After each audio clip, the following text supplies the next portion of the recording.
Perfect. ఈ తాగితే అన్నీ సరైపోతాయి. ఏంటన్నా, నేను కొంచెం సహాయం చేద్దామనుకుంటే అన్ని మీరే చేసేశారు. ఏంటి ఈరోజు ఏం స్పెషల్? ఏమీ లేదు, ఏదో స్పెషల్గా ట్రై చేద్దాం అనిపించింది. టిఫిన్ రెడీగా ఉంది, అందరికీ పెట్టేయండి. సరే, నేను వెళ్ళొస్తాను. చెప్పింది గుర్తుంది కదా?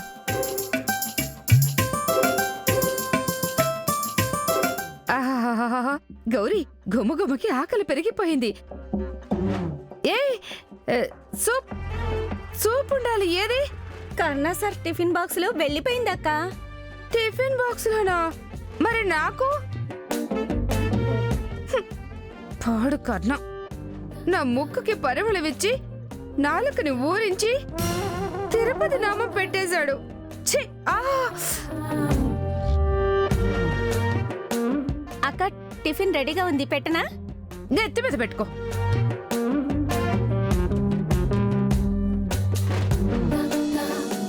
వెంకటాచల నిలయం వైకుంఠపురవాసం, వెంకటాచల నిలయం వైకుంఠపురవాసం. శాంతి, ఎవరెవరికి ఇన్విటేషన్ ఇవ్వాలో లెక్క వేసి కొన్ని ఎక్స్ట్రా కూడా వేయించావు కదా. ఇప్పుడు తిరిగి ఎందుకు ఇన్ని మళ్ళీ వేయించావు? డబ్బులు ఎక్కువయ్యాయా నీకు?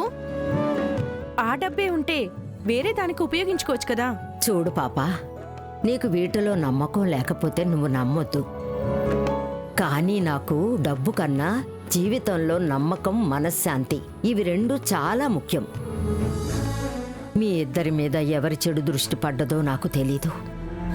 చాలు, ఇక మళ్ళీ ఏ కష్టాలు వద్దు. అన్నీ కొత్తగా మొదలైతే చాలు. శాంతి, నువ్వెంత క్యూట్ గా వేడుకుంటావంటే ఆ దేవుడే కళ్ళు తెరిచి అస్తూ అనేస్తాడు. ఆశీర్వదించు. శుభం జరగాలమ్మా. చూడు, లగ్న పత్రికకి నీ చేత్తో నువ్వే పసుపు కుంకుమ పెట్టి దేవుడు ముందు నిలబడి ప్రార్థన చేసుకో.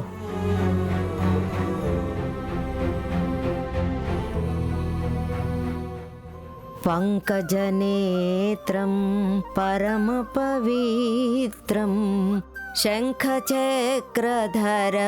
చిన్మయ రూపం వెంకటాచల నిలయం.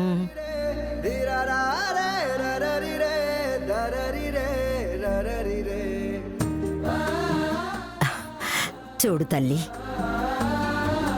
శుభకార్యం అంటే అందరూ చేరి ఒకటిగా చేసేది. ఈ విషయంలో మనతో నిలబడి మనకి సహాయం చేసిన కర్ణకి నువ్వు మొదటి పత్రిక పెట్టిరా పాపా.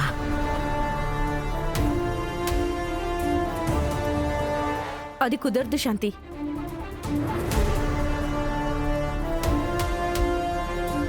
ముందు ఈ పత్రికని నా చెల్లికే ఇస్తాను. ఎందుకంటే తనే నాకు గొప్ప శక్తి.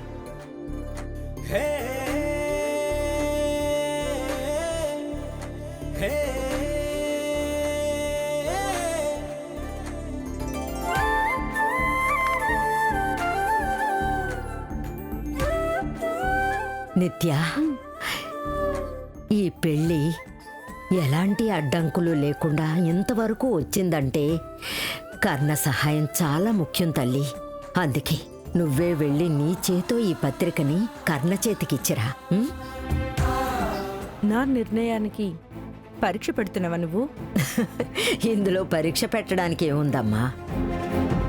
మనం మనకి కావలసిన వాళ్ళని అక్షింతలిచ్చి ఆహ్వానిస్తాం కదా నిత్య. కానీ కర్ణ విషయంలో ఇది మనం పాటించొద్దు శాంతి. ఇన్ని రోజులు కర్ణ మన కోసం చాలా సహాయం చేశాడు. అది నేనెప్పుడూ తలుచుకుంటాను. కానీ మంచైనా చెడైనా ఏదో ఒకరోజు ముగిసిపోవాలి. కర్ణ నుండి మనం దూరంగా ఉండాల్సిన సమయం ఇప్పుడొచ్చింది. పాపా, ఏమైందే నీకు? మనం ఎక్కిన నిచ్చెనని కాలితో తన్నకూడదు నిత్య. అవునక్క, శాంతి చెప్పింది నిజమే. ఆయన్ని పిలవకపోతే తప్పవుతుందక్క. ఆయన్ని పిలిచిన తప్పే. దయచేసి పెళ్లికి అతన్ని పిలిచి అవమానించొద్దు. పాపా, కొంచెం నా మాట అర్థం చేసుకో. నువ్వు పెళ్లి కూతురివి, దానికా చిన్నతనం. చూడు, పెళ్లి విషయాల్లో నువ్వు నాది స్వార్థం అనుకున్నా పర్వాలేదు. నాకు సహాయానికైనా కర్ణ నాతో ఉండాలి కదా. స్వార్థాన్ని పక్కన పెట్టి స్వాభిమానం గురించి ఆలోచించు శాంతి. అయినా మన పనులు మనం చేసుకోవడం కష్టమా? ఎన్ని రోజులు ఇంకొకరి మీద డిపెండ్ అవుతాం చెప్పు. నాకు నా పెళ్లి ధూమ్ ధామ్గా జరగాలనేం లేదు. ఏ గొడవలు లేకుండా జరిగితే చాలు.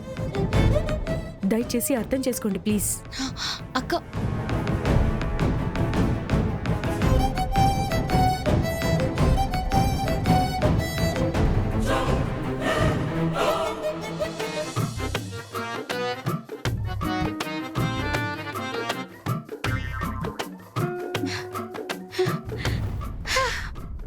ఏంటి నువ్వు పొద్దున్నే యాక్సిడెంట్ చేసావు. ఓ ఎల్బోట్ దాంతో సావాసం చేశాను. ఎందుకగా?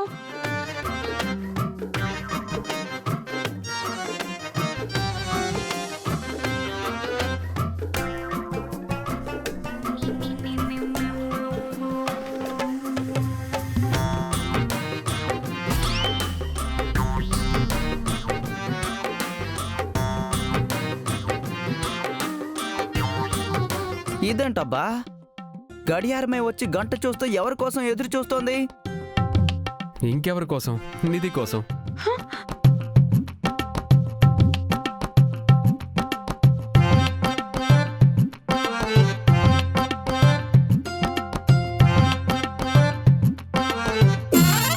యాక్సిడెంట్ లో హార్ట్ డెంట్ అయింది కదే. ఈ రోజు మన టైం బాగాలేదు. పాపం వీళ్ళు నన్ను. వివేకా, రోజీ మేడం, స్టెథోస్కోప్ పెట్టుకోకపోయినా ఎవరిదో హార్ట్ బీట్ వినిపిస్తోంది కదా. అయ్యో పోండి మేడం. హార్ట్లో ఎవరో సరిగమపా అంటూ హార్మోనియం వాయిస్తున్నారు. అవునబ్బా, ఎన్ని రోజులు ప్యాసింజర్ బస్ కోసం ఎదురు చూశారు, కానీ ఇప్పుడు బస్సే ప్యాసింజర్ కోసం ఎదురు చూస్తోంది. కరెక్ట్ మేడం, ఇది కలికాలం. ఇప్పుడు ఏ టైంలో అయినా ఏమైనా జరగచ్చు. మేడం రండి లోపలికి వెళ్దాం. బస్సు బుస్ అంటోంది. అది మన మీదకి వచ్చే లోపు మనం సైడ్కి వెళ్తే సేఫ్. రండి వెళ్దాం. ఆ,